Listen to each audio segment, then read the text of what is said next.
Overwatch is getting guilds, McCree is getting a new legendary skin, and the community, they are freaking out. I'm Rejected Shotgun, and this is Overwatch News. On February 16th, a user by the name of Drek posted in the official Blizzard forums. They were asking about a clan or a guild system in Overwatch, and said, "Seems like a pretty fun idea. It could improve the quality of the game for many players." Several others in the thread voiced their opinion saying yes, it needs to happen, and yes, all the yes plus one. Then, only 3 posts down, Jeff Kaplan responds to the thread saying, "We would be very excited to work on a system like this." Back in May of 2016, Jeff also responded to a similar question by saying, "We're big fans of the clan and guild systems in World of Warcraft and Diablo 3. A feature like this is something we're very interested in." Now, while Jeff didn't come outright and say, "We are currently working on this," it's my personal belief that a clan system is being worked on. Let me explain why. First of all, Blizzard is constantly busy with Overwatch. They're nerfing and buffing characters, creating new skins and maps and heroes, all behind the scenes. And they've got to be ready for the next seasonal event on top of all that. So they don't exactly have a ton of room for new and awesome features like clans. With that being said, the newest PTR update has introduced a new, very well done social feature that is the expanded custom games, which is absolutely fantastic. So Blizzard is very busy, but they do have some time for features like this. In my experience, Blizzard employees like to be very cheeky when it comes to stuff like this. For example, Jeff chose his words very carefully when he said, "We would be very excited to work on a system like this." Very excited. This is my personal opinion, but most of the time, Blizzard is always 2 steps ahead of the players. It's my guess that while Jeff didn't want to spoil a new upcoming update they're working on, he's very excited about the clan or guild system, and this poster hit the nail on the head when they asked about the clans.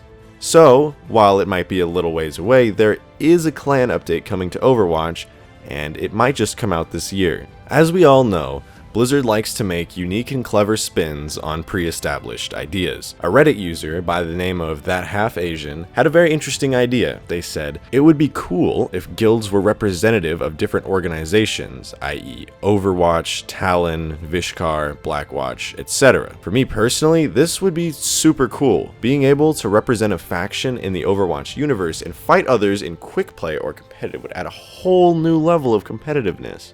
Players could fight in competitive matches as Talon versus Overwatch or Overwatch versus Blackwatch. Since a lot of players have complained that Overwatch has no story mode, maybe this kind of feature would add a little bit of story into a game that's primarily multiplayer matches." On his spree of forum posts on the 16th, Jeff also responded to a post where the user was asking about a new McCree skin. The user by the name of Scareth said, "I don't think I stand for myself when I say that McCree needs a new legendary. He doesn't have too many legendaries. Maybe a couple new skins for the characters that haven't gotten any event skins yet." Smiley face. And to be fair, McCree hasn't gotten a single legendary skin since the game was first released. And like Scareth said, there are other heroes in the game who haven't gotten the same treatment. Ana, Hanzo, McCree, Pharah, and many other characters in the game have only got the 4 legendaries that the game shipped with. For players who main these characters, myself included, it is a little disappointing to not have some very cool and unique legendary skins yet. Well, Jeff Kaplan swoops in to save the day, as further down in the thread he posted saying, "I think you'll be pleased with some of the upcoming content this year." The thread's reaction to hearing about Jeff's confirmation about the new McCree skin went as well as you would imagine. Season 3 of Competitive is ending soon, so whether you're going for Platinum, Diamond, or even Masters, you've got until February 21st to get there. The competitive season should start back up with Season 4 after a week, but be careful, the new balance patch is likely to drop once Season 4 starts, so watch out for the new Bastion mains, and don't forget to say RIP in chat every time Roadhog's hook doesn't insta-kill someone. Now go out there and get your daily dose of salty teammates. Players have a huge tendency to understand and not quite grasp how hard it is to balance a game as big as Overwatch. There's a ton of variables to consider, and a single small change could completely ruin the game's meta. Well, Jeff Kaplan went into a huge amount of detail and explained how Blizzard handles balancing heroes. It's super interesting, and it can help you get some insight into why certain characters get buffed and nerfed the ways that they do. What's even more interesting though, is that he mentions new heroes coming at the bottom of the page. It's always pretty much been accepted that Blizzard is working on new heroes, but to have multiple new heroes confirmed by the game director is pretty huge. Jeff also said that the reason hero development has been silent is because he took the Sombra community feedback to heart. Poor Jeff. He's probably still sifting through all the Sombra ARG hate mail from months ago. Besides the new heroes, Jeff's response in this thread is hugely insightful. I'll narrate it so you don't have to read. Many players seem to think of things in a very binary or black and white sort of way.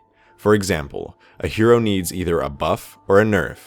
A lot of players also come at things from a binary point of view, meaning they see themselves as that hero or the victim of another hero. We try to approach things from a more objective stance, and many other players do as well, meaning we want to represent both the people playing a certain hero as well as those fighting against that hero. While maining heroes is perfectly natural and bound to happen, even though it is a team-based game where you have access to all the heroes and team composition really does win fights more often than not, the maining mentality of calling for nerfs and buffs is often pretty flawed.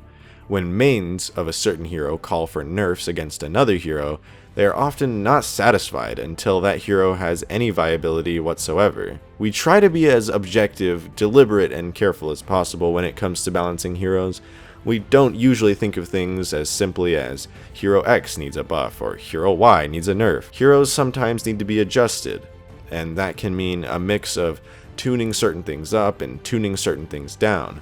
We try to preserve what we believe to be the core of a character, and try to balance around this core without destroying the spirit of what the character was supposed to be or do. So I know not all of you think this way, but a lot of our players are only happy with very binary balancing, nerf or buff, and even though it might seem like that's what happens with a lot of heroes, we rarely start from that place in our balance discussions. We try to represent the players of those heroes as much as the victims of those heroes. In a perfect world, you should technically be both. I think it's totally fair to disagree with some of our balance decisions. I just wanted to share some insight as to how we approached hero balance. So now, when your favorite hero gets nerfed, you might understand a little more why it happened. Let me know in the comments what you think the new McCree skin is going to be, and don't forget to check out my custom game mode videos. There's some great game modes being made by the community, and they're worth a look. That's all for now. Until next time, I'm Rejected Shotgun, signing off.